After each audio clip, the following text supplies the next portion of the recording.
Donc, lors de l'utilisation de l'appareil d'analyse d'urine, donc on fait une bandelette urinaire comme on le fait classiquement. Ensuite, on introduit la bandelette dans le lecteur.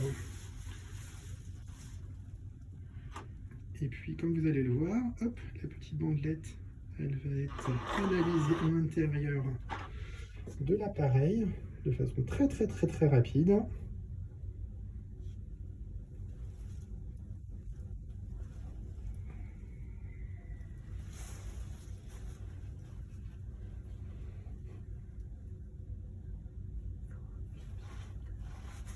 Alors, le temps d'analyse est d'environ 1 minute, hein. Je dis rapide, mais...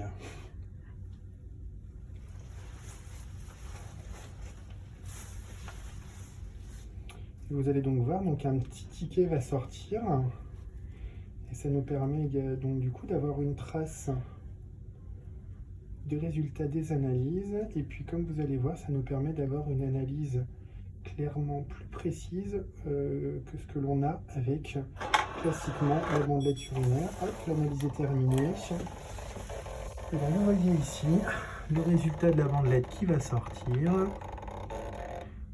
Hop là. Donc, vous voyez avec la date, l'heure, hop, le numéro d'analyse. Et donc ensuite vous voyez donc GLU, c'est-à-dire le sucre négatif, cétonémie négatif, le sang négatif, le pH, les protéines, les nitrites et les leucocytes. Donc il s'agit d'une bandelette urinaire avec des urines qui sont tout à fait normales. Donc les chimiothérapies qui sont utilisées en oncopédiatrique, pour certaines, présentent une toxicité importante au niveau de la vessie. Et pour contrôler cette toxicité, pour pouvoir la prévenir suffisamment tôt, il convient de réaliser des analyses d'urine de façon régulière.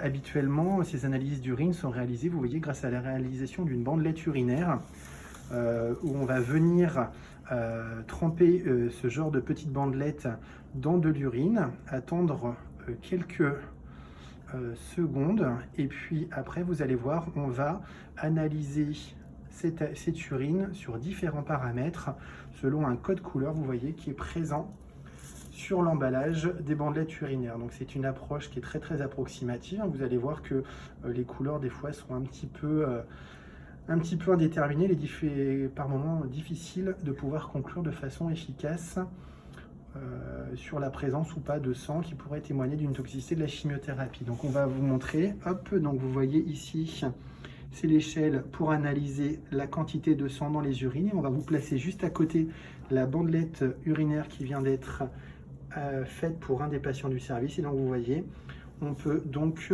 considérer que sur l'échelle de sang, on est à peu près au milieu. Et donc on n'a qu'un tout petit peu, quelques traces de sang dans la bandelette urinaire.